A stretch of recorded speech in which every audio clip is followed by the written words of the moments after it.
Solar panel लगवा के कितने अरसे में आपको ऐसा लगता है कि इंसान अपनी जो अमाउंट आपकी लगी है वो रिकवर कर लेते हैं? अगर आपने ठीक ठीक कैलकुलेशन की और ठीक ठीक सिस्टम लगाया हो तो राइट आफ्टर 1 ईयर आपकी इलेक्ट्रिसिटी बिल्कुल फ्री हो जाती है, आपकी कैपिटल कॉस्ट भी पूरी हो चुकी है। ग्रेट। कुछ अर्से पहले जब ये आया था ना सोलर का सारा सिस्टम, तो हम यही सोचते थे कि शायद जो अमीर बहुत लोग हैं उन्हीं की पहुंच में है, जो मिडिल क्लास लोग हैं जो नहीं अफोर्ड कर सकते उनको सोलर। लोग इवन के लोन लेके भी लगा, वो जितनी लोन की इंस्टॉलमेंट उनको देनी पड़ती है ना, उससे ज्यादा वो बिल बचा लेते हैं। नेट मीटरिंग के हवाले से अगर बात करें, ऑब्वियसली बहुत से लोगों को अंदाज़ा भी होगा कि जो एक्स्ट्रा बिजली जनरेट होती है सोलर की वजह से, वो वापडा को आप भेज देते हैं और वापडा उसको बिल के अंदर एडजस्ट कर देते हैं, यानी कि आपका बिल कम हो जाता है। अब बात आते हैं कि वो क्या प्लान कर रहे हैं, जो पॉलिसी बनी हुई है वो क्या है। अच्छा, सोलर पैनल्स का हम ये भी देखते हैं, पहले तो ऐसा लगता था कि उनमें कोई मसला नहीं है, लेकिन अब हम देखते हैं कि सेफ्टी के भी बड़े इश्यूज आ रहे हैं। किसी को करंट लग गया है, पेरेंटली लगता है ऐसा कि जैसे बड़ी आसान सी जॉब है, ऊपर प्लेट्स लगा दी, नीचे इन्वर्टर लगा दी, फिक्स ही तो करना है, फिक्स ही तो करना है।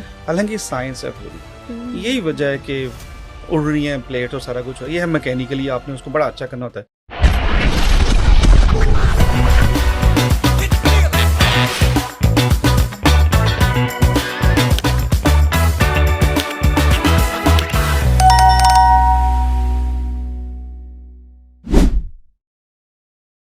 सोलर पैनल्स भी महंगे आते हैं, इतने सस्ते तो आते नहीं हैं, लेकिन सोलर पैनल लगवा के कितने अरसे में आपको ऐसा लगता है कि इंसान अपनी जो अमाउंट आपकी लगी है वो रिकवर कर लेते हैं? क्योंकि बिल तो आएगा नहीं, फिर सोलर के जरिए सारा कुछ हो जाएगा, तो अमाउंट उसकी रिकवर हो सकती है, कितने अरसे में हो सकती है? अब जो सिस्टम है, अब जो पॉलिसी है नेट मीटरिंग की, 1 से 1.5 साल मैक्सिमम, यूजुअली 1 साल में ही हो जाता है। अगर आपने ठीक ठीक कैलकुलेशन की और ठीक ठीक सिस्टम लगाया हो तो राइट आफ्टर 1 ईयर आपकी इलेक्ट्रिसिटी बिल्कुल फ्री हो जाती है, आपकी कैपिटल कॉस्ट भी पूरी हो चुकी है। ग्रेट।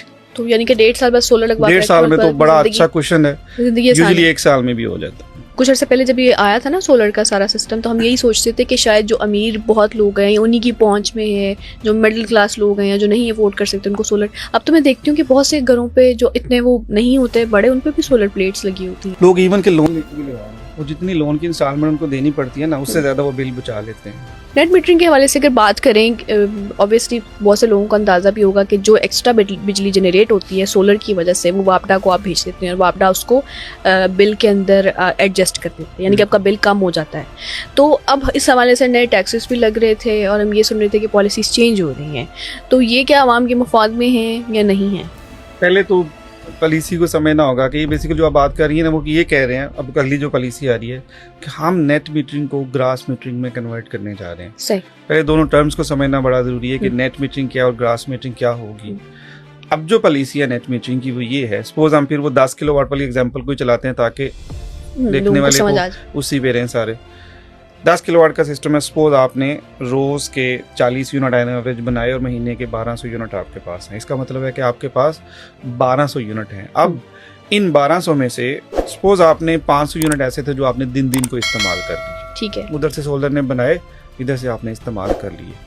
700 यूनिट ऐसे होंगे जो वापस मीटर में जा चुके होंगे, ओके, ग्रीन मीटर जिसको हम यहाँ AMI मीटर बोलते हैं, उसमें जा चुके होंगे।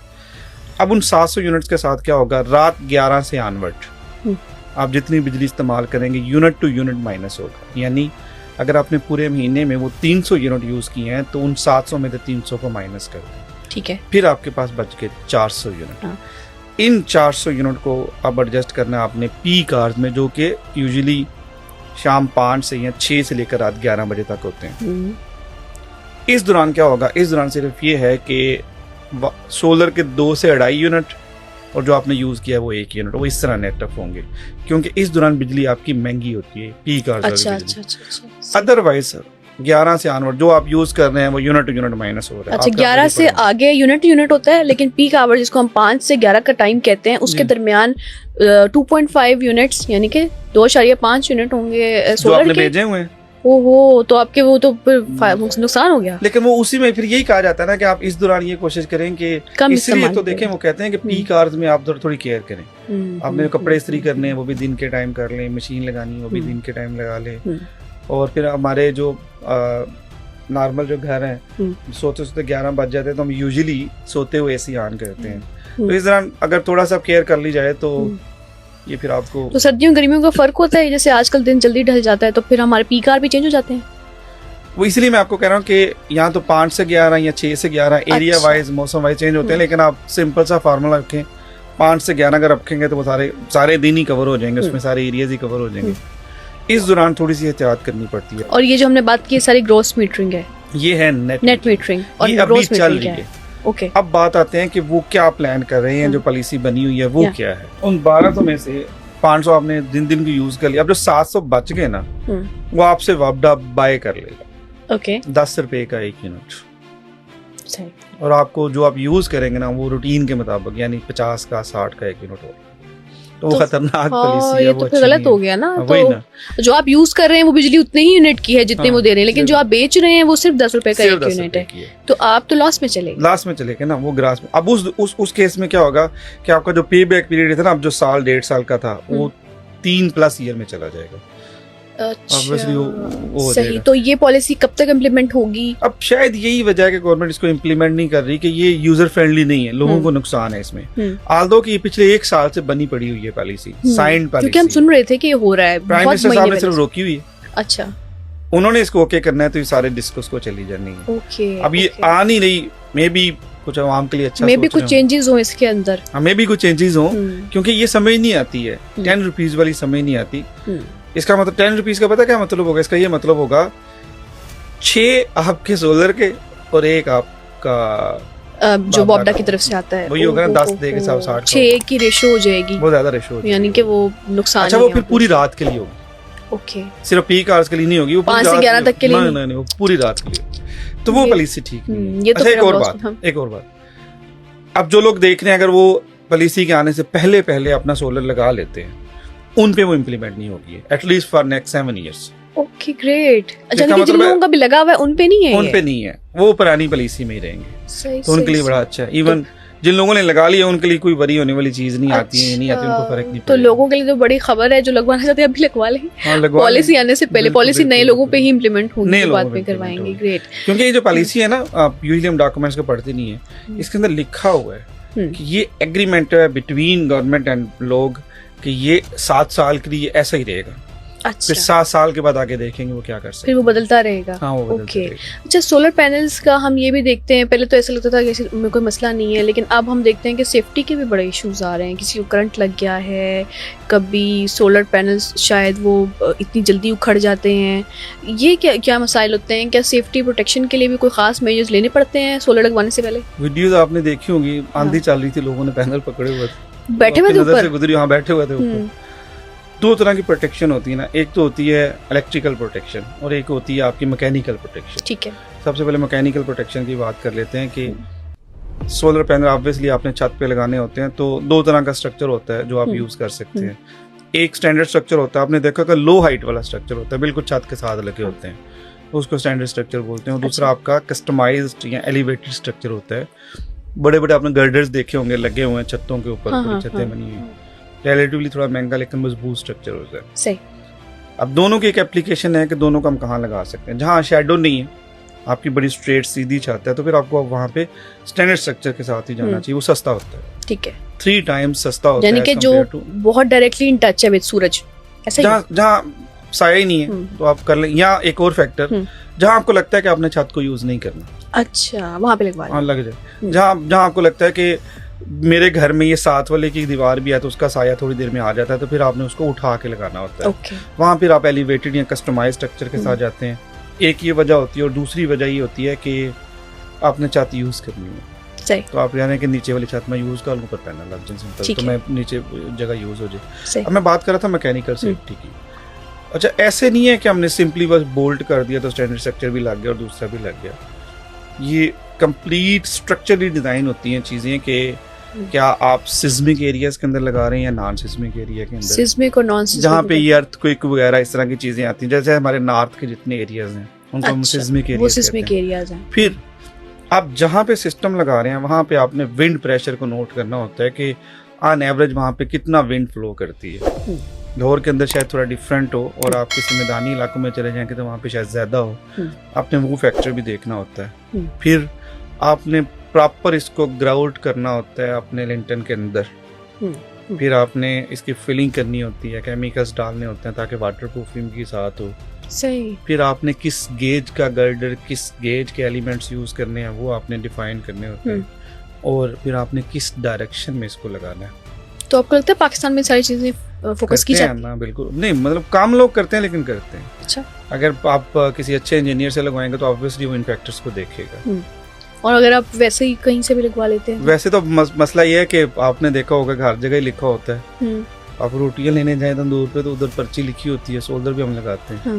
ये भी अक्सर होता है। तो कम पैसों में लग जाता होगा वो। अपेरेंटली लगता है ऐसा कि जैसे बड़ी आसान सी जॉब है, ऊपर प्लेट्स लगा दी, नीचे इन्वर्टर लगा दी, फिक्स ही तो करना है, फिक्स ही तो करना है। हालांकि साइंस है पूरी। यही वजह है कि उड़ रही है प्लेट और सारा कुछ, ये है मैकेनिकली आपने उसको बड़ा अच्छा करना होता है। इवन स्टैंडर्ड स्ट्रक्चर भी है तो वो भी अच्छी गेज का स्ट्रक्चर आपने यूज करना है। फिर बड़ा आप छत के साथ जब उसको कनेक्ट करना है आपने, तो वो आप कितना अच्छा कनेक्ट कर रहे हैं, प्रॉपर ग्राउंड कर रहे हैं, नहीं कर रहे हैं, कौन से रावल बोल्ट यूज कर रहे हैं, कौन सा केमिकल यूज कर रहे हैं, कंक्रीट कितनी अच्छी कर रहे हैं, ब्लॉक्स बना रहे हैं, नहीं बना रहे।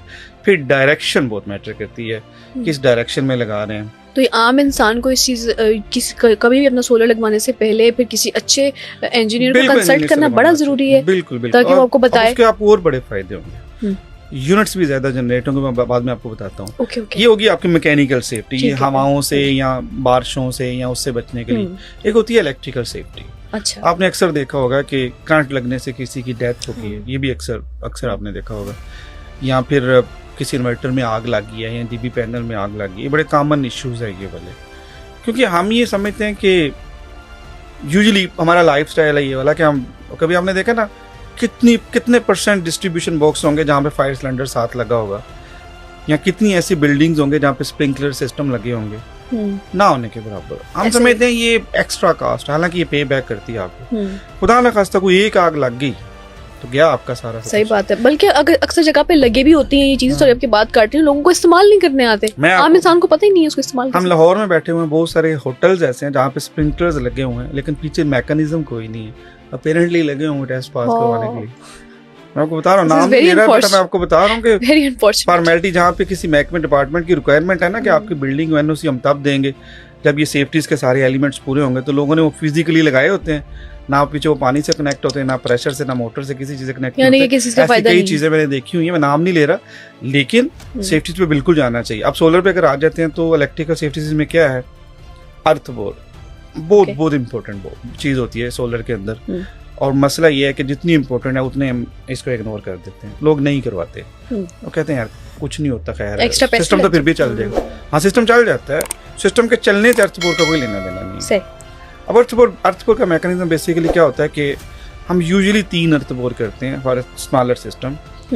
एक अर्थ बोर्ड को हम कनेक्ट कर देते हैं प्लेटों के साथ, जो ऊपर प्लेट्स लगी होती हैं उनके साथ कंबाइन एक को कनेक्ट होता है। ठीक है। दूसरा बोर्ड हम कनेक्ट कर देते हैं अपने इलेक्ट्रिकल सिस्टम जहाँ इन्वर्टर लगा होता है और डीबी लगी है उसके साथ। और तीसरा हम कनेक्ट करते हैं लाइटिंग रेस्टर के साथ। लाइटिंग रेस्टर से स्टार्ट करते हैं। आसमानी बिजली अगर बिल्डिंग के ऊपर या प्लेट्स के ऊपर गिरने लगे तो वो लाइटिंग रेस्टर से स्ट्राइक करती है और वहां से अर्थ बोर्ड के जरिए सीधा जमीन के अंदर चली जाती है। लाइटिंग रेस्टर वहां पे इंसर्ट किया जाता है, छत के ऊपर लगाया जाता है। अच्छा, वो एक अलग से एक डिवाइस है, एक अलग से एक डिवाइस। सही। अब उसको लगाने के पीछे भी बड़ी साइंस है। यूजुअली हम क्या करते हैं, प्लेटों के साथ ही लगा देते हैं।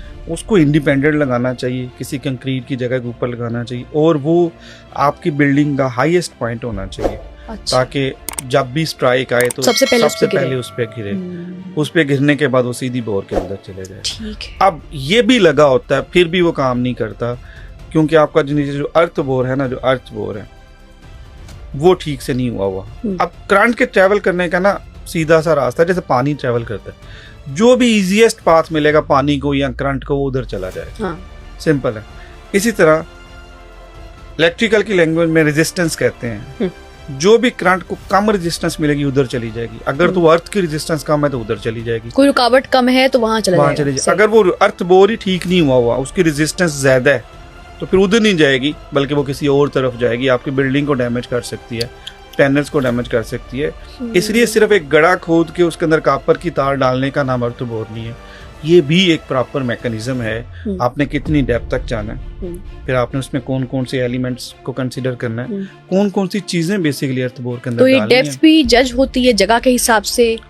उसका बहुत सिंपल होता है कि जहाँ पे मॉइस्चर आ जाए, जहाँ नमी। आपसे गीली मिट्टी आ जाए वो आपकी राइट डेप्थ होती है, आपने वहां तक जाना होता अच्छा अच्छा अच्छा अच्छा अच्छा है, गीली मिट्टी जहाँ पे आ जाए। सही क्योंकि आपने देखा होगा कि गीले हाथों को करंट ज्यादा लगती है, हम्म। वो उसकी कनेक्टिविटी बढ़ जाती है। ठीक है, फिर इसके ऊपर इसमें आपने केमिकल्स डालने होते हैं, कॉपर राड डालना होता है, कॉपर की वायर डालनी होती है। फिर भी ये सब करने के बावजूद भी एंड पे आपने ये चेक करना होता है कि उस अर्थ बोर की रेजिस्टेंस कितनी है। अच्छा आइडियली उसको 1 ओम होना चाहिए, प्रैक्टिकली उसको लेस देन 5 ओम होना चाहिए। अच्छा अगर आपके अर्थ बोर की रेजिस्टेंस लेस देन 5 ओम नहीं है तो वो किसी काम का नहीं है।